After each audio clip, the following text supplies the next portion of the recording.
Le point faites-nous rêver, puisqu'il ne nous reste pas beaucoup de temps, et on va terminer là-dessus. Alors effectivement, on est dans une époque, et c'est pas d'ailleurs, c'est pas récent, hein, mais où la science-fiction, les fictions d'anticipation nous proposent plutôt un monde dystopique, hein, c'est-à-dire un monde où on est dans la science-fiction, mais en gros tout va mal et ça se passe pas bien et c'est la catastrophe. Alors la question qu'on voulait vous demander, c'est est-ce que le monde politique est encore capable de nous faire rêver? Et puis, quelles sont vos propositions pour nous proposer un futur enviable? Je vais commencer avec vous, Antoine de Bormann. Est-ce que le politique est encore capable de faire rêver?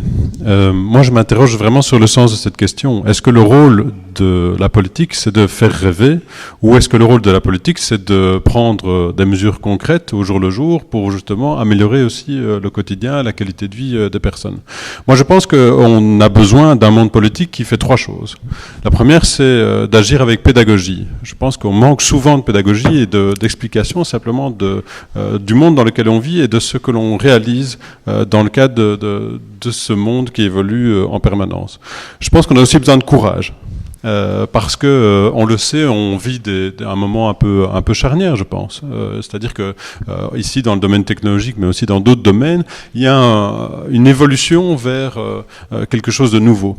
Moi, je suis convaincu que ce quelque chose de nouveau peut être très enthousiasmant, à condition aussi qu'on se retrousse les manches pour quelque part parvenir à ce changement-là. Mais ça demande aussi un monde politique qui fait preuve de courage, justement, pour prendre les décisions qui sont nécessaires.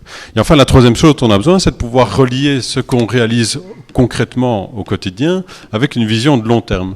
Et je pense que ce lien entre l'action directe, immédiate, et la vision de long terme, c'est vraiment l'essentiel de la vision politique. Lorsqu'on a une vision à long terme, mais sans savoir comment est-ce que l'on fait demain, c'est un problème. Lorsque l'on agit uniquement pour régler les problèmes du quotidien sans voir la direction vers laquelle on va, c'est également un problème probablement encore plus important. Et donc je pense que c'est vraiment cette question-là qui est importante. Alors faire rêver, j'ai parlé de mobilité tout à l'heure. Vous savez, si on développe massivement les voitures partagées, on va libérer ici à Bruxelles plusieurs dizaines de terrains de football dans la rue, etc.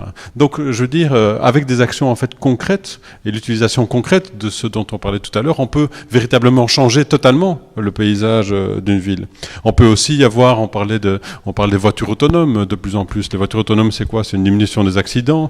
C'est donc aussi une diminution de l'activité dans les urgences d'hôpitaux. C'est une diminution d'activité dans les compagnies d'assurance aussi. Mais c'est en fait surtout une meilleure qualité de vie. Donc, je veux dire, le basculement vers lequel on va peut être significativement et très important, mais il est difficile aujourd'hui d'anticiper toutes ces évolutions-là. Donc, faire rêver, je ne suis pas sûr que c'est nécessairement ça qu'on attend des responsables politiques. Je pense que surtout, on doit pouvoir identifier clairement la direction vers laquelle on veut aller. Et nous, au CDH, notre direction, c'est vraiment d'être attentif justement à la qualité de vie de tout le monde, de tous, aujourd'hui et demain. Ouais, faire rêver, c'est un peu une formule, mais c'est vrai que ce monde et ces nouvelles technologies, elles font peur à pas mal de gens qui s'inquiètent de l'avenir, qui s'inquiètent de ce monde qui se prépare. Et est-ce que effectivement ce monde pourrait ressembler, et c'est pas pour rien s'il y a tellement aujourd'hui d'auteurs, de réalisateurs, de cinéastes, de créateurs qui nous proposent une vision du monde qui est plutôt effrayante, parce que ce monde fait peur. Donc je disais faire rêver, mais c'est peut-être plutôt Michael Verboed. Est-ce que le politique peut encore nous rassurer et proposer un futur enviable? Non, mais je pense que le rôle du politique, c'est de faire rêver. Ça, c'est clair. Pas que, mais là-dessus, on est vraiment pas d'accord. Mais en tout cas, non, c'est clair que le monde politique traditionnel ne fait pas rêver. Quand on entend mon voisin dire qu'il faut aller vers un nouveau statut pour les travailleurs de Deliveroo, plutôt qu'ils soient plus salariés, qu'ils soient pas indépendants, mais qu'il y a un troisième statut, ouais, ça fait pas rêver. On sait qu'est-ce qui va se passer avec ça. Par exemple, quand on a une plateforme comme List Minute, c'est une plateforme qui met en relation des clients avec des techniciens, des plombiers, des jardiniers, peu importe, en dehors de toute convention collective de travail, en dehors de tout salaire minimum, et qu'on sait que des gens proposent des travails de plomberie à 5 € de l'heure, et qu'on veut légaliser ça avec un statut particulier, ouais, désolé, ça fait pas rêver, parce qu'on sait que ça fait pas rêver ces travailleurs-là, et on sait aussi que l'étape suivante, c'est d'appliquer ce statut-là à l'ensemble du monde du travail. Et là-dessus, non, on pense qu'effectivement, le monde politique traditionnel ne fait pas rêver. Or, c'est possible. On pense qu'il faut pouvoir développer des nouvelles technologies, comme je le disais, qui sont au service du développement social, du développement démocratique, du développement écologique.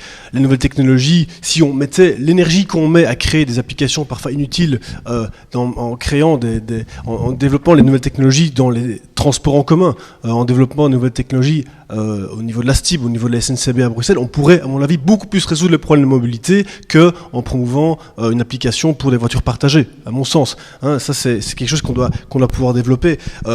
Donc il faut d'une part développer, que l'État joue son rôle de développer de nouvelles technologies et identifie les progrès vers lesquels il faut aller, et aussi identifier les progrès vers lesquels il ne faut pas aller, ou des technologies qu'il ne faut pas développer.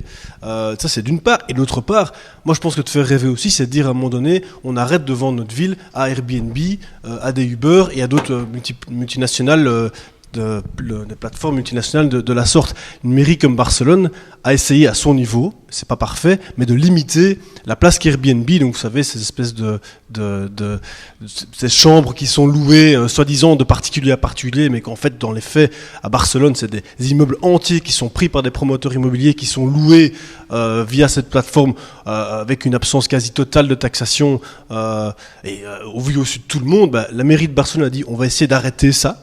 Et donc ça, je pense que c'est aussi une action du politique de pouvoir limiter l'action néfaste de ces multinationales, tout en développant par ailleurs les nouvelles technologies pour un progrès démocratique, social et écologique. Mais ça nécessite de ne pas les laisser aux mains des multinationales, mais au contraire de les reprendre aux mains du public. Corentin de Sales, est-ce que le rôle du politique est aussi de faire rêver, et que proposer effectivement à ceux, à celles qui sont très inquiets, qui craignent ce futur, et ce futur qui va être notamment celui des nouvelles technologies? Non, je pense pas que le rôle du politique soit de faire rêver. Ça me fait d'ailleurs toujours un petit peu peur. De vouloir vendre effectivement un progrès, etc. Je pense qu'effectivement, le rôle du politique, c'est plutôt d'éviter que le rêve ne se transforme en cauchemar. C'est-à-dire qu'évidemment, il y a toute une série de futurs enchanteurs qui se profilent à nos yeux en raison justement de ces technologies. Il y a beaucoup de choses où la condition humaine pourrait être énormément améliorée et pourrait même être démultipliée. Enfin, on n'a pas eu l'occasion de parler de transhumanisme, hein, mais je pense qu'effectivement, c'est quelque chose qui mérite d'être posé. On y travaille un petit peu et on va bientôt faire sortir une étude d'ici une dizaine de jours sur le sujet, parce qu'effectivement il y a des choses assez intéressantes, il y a des choses qui sont évidemment beaucoup plus menaçantes, mais je crois qu'effectivement il y a parmi toutes ces possibles de l'humanité, il y a effectivement éventuellement la conquête spatiale, il y a effectivement la quête de l'immortalité, il y a quantité de choses qui sont en soi assez emballantes et qui constituent un petit peu, c'est l'idéologie, la New Frontier, hein, donc l'idée qu'effectivement on fait reculer les frontières, hein, c'était les États-Unis, en fait, les Américains qui disaient toujours qu'ils allaient un peu plus loin en direction des côtes californiennes pour pouvoir effectivement conquérir des nouveaux territoires, et effectivement ça créait chaque fois de l'emploi, ça créait aussi un certain nombre de problèmes, mais globalement la conquête spatiale est aussi une nouvelle frontière, la conquête effectivement du corps humain. Enfin, quand je dis conquête, c'est toute une série de projets dont certains peuvent faire peur et dont certains sont même authentiquement dangereux, mais d'autres qui je pense doivent être poursuivis, parce que il y a cette idée qu'il ne faut pas accepter qu'un certain nombre de choses qui sont présentées comme inéluctables le sont réellement. Il y a un certain nombre de choses qui peuvent être combattues et qui doivent être combattues. Et donc par rapport à ça, je crois que le fait de faire reculer la souffrance, le fait de faire reculer la mort, le fait effectivement d'augmenter le bien-être des gens, c'est quelque chose qui effectivement doit être poursuivi. Mais bon, il n'y a pas que ces projets-là qui sont en tant que tels qui peuvent être poursuivis. Il y a des choses qui sont évidemment plus triviales dans la vie de tous les jours, et j'ai amené effectivement ici 4 études de notre centre d'études où on parle de choses très concrètes en fait, hein, avec chaque fois des propositions. Il y en a un sur la smart mobility, il y en a un autre sur la robotisation de l'emploi, il y en a une autre sur un danger effectivement important qui est le cyberharcèlement. Donc ils sont tous là dans les caisses que j'ai amenées, donc n'hésitez pas à vous servir par rapport à ça, c'est fait pour ça. Donc j'avais encore un point dont je voulais parler, mais j'ai un peu oublié. Oui, monsieur Nel Gabri, alors sur ce futur qui doit nous faire rêver ou pas. Sur la question du monde enviable qu'il est aussi de notre responsabilité d'esquisser en tant que politique.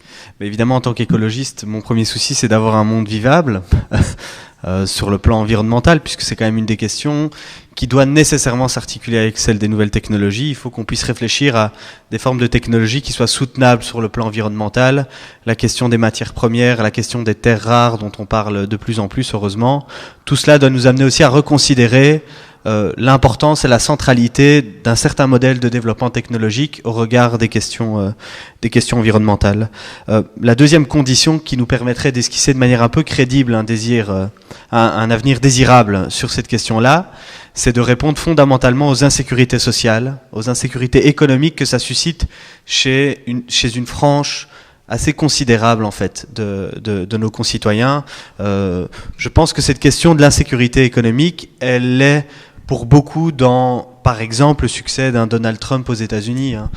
Quand on est un ouvrier du Minnesota dans l'industrie automobile, qu'on est un ouvrier spécialisé avec des salaires tout à fait convenables et qu'on vote Trump, c'est certainement parce qu'on craint pour son avenir, parce qu'on a le sentiment qu'on risque de se faire remplacer par des machines, ou qu'on risque de voir son emploi être délocalisé dans un autre pays. Donc, à un moment donné, si on veut avoir un discours fort en termes de changement social, que ce soit du changement en termes de transition numérique, en termes de transition écologique, il faut permettre à ceux qui sont les plus fragilisés d'avoir des trajectoires dans ce mouvement-là, qui soient des trajectoires sécurisées. Et donc, il faut réfléchir en termes d'outils politique. Et nous, la question du revenu de base, de l'allocation universelle, ça doit être un élément central de ce nouveau modèle social au regard de ces bouleversements. Et puis, il y a une question que Corentin a mentionnée sur la fin, et qui est, à mon avis, philosophiquement et politiquement très importante. Aujourd'hui, on n'offre plus beaucoup d'espace qui permettent à des personnes, des hommes et des femmes qui sont dans une logique d'esprit de pionnier, dans une logique de conquête, de pouvoir se projeter. Et maintenant, les startups, c'est un peu le nouvel instrument, en fait, d'une forme de conquête sur sa vie, de faire des choses un peu extraordinaires. Aujourd'hui, c'est vraiment la startup qui cristallise cette envie de dépasser les limites, de faire reculer les frontières. Il faudrait qu'on puisse, et ça, c'est pas la responsabilité exclusive des politiques, faire en sorte que ce désir de conquête, de dépassement, il puisse aussi se cristalliser sur l'innovation sociale. Donc, pas l'innovation technologique, l'innovation sociale, c'est-à-dire toutes ces idées qui nous permettent de mieux fonctionner collectivement, de se rendre individuellement et collectivement plus libres, d'avoir des sociétés plus justes, plus respectueuses. Ça, c'est de l'innovation sociale et c'est complètement parallèle à la question de l'innovation technologique et il faut qu'on puisse réinvestir ces espaces-là et valoriser aussi cette forme de créativité-là. C'est très chouette les gens qui créent des nouvelles technologies, c'est très utile dans certains cas, mais ceux qui créent des nouveaux modèles de vivre ensemble devraient être valorisés au moins autant que les premiers. Isabelle Emery. Oui, je crois comme certains des orateurs aujourd'hui que dire que le politique doit faire rêver, c'est peut-être un peu excessif. Maintenant, je suis pas objective, mais c'est vrai que les idéaux de mon parti et le fait qu'il ait placé ses priorités au cœur des combats sociaux, moi, m'a fait rêver. Mais bon. À nouveau, je vous le dis, c'est pas très objectif. Par contre, ces idéaux, tous les jours, eh bien, donc, comme politique, j'essaie de les décliner dans des propositions et des engagements qui sont sans doute plus terre à terre et qui font moins rêver les gens que de grandes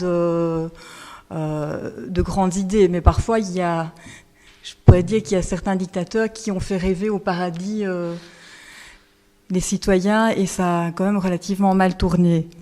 Alors, nous, donc, au parti, on a mené une grande opération il y a quelque temps, qui était le chantier des idées. Donc aujourd'hui, je suis venue avec le petit livre rouge de ce chantier, puisqu'il s'est conclu par 170 engagements pour un futur idéal. Donc, je ne sais pas si ce futur idéal tel qu'on l'a décliné va vous faire rêver, mais j'avais envie de vous faire partager en tout cas les engagements qui figurent là-dedans et qui pour moi me paraissent tout à fait déterminants pour l'avenir. C'est le modèle économique qui promeut le respect des travailleurs et le bien-être collectif. Et en ça, la réduction collective du temps de travail qui était donc, dont on a parlé tout à l'heure, c'est clairement quelque chose qui est au centre du combat. La démocratisation des entreprises par la codécision et le budget participatif notamment. Alors ça se rapproche de l'économie solidaire, mais certainement pas de l'économie de plateforme. Les revenus des gens qui leur permettent de mener une vie digne. Ouais, je vous demandais de résumer pour que la salle ait quand même le temps. Et la reconnaissance d'un droit universel, et là on est dans le sujet, et effectif à la connectivité, parce qu'on a parlé beaucoup de digitalisation, mais on a peu parlé de la fracture numérique. À la connectivité. À la connectivité. Et donc, c'est vrai qu'on a parlé beaucoup de tous ces progrès, mais qui échappent encore à beaucoup d'entre nous, parce que cette fracture, elle existe réellement. Et puis, un petit mot pour le commerce international, qui puisse être respectueux du plus grand dénominateur commun en termes de droits sociaux, environnementaux et humains. Merci. Voilà, ça me fait rêver, mais...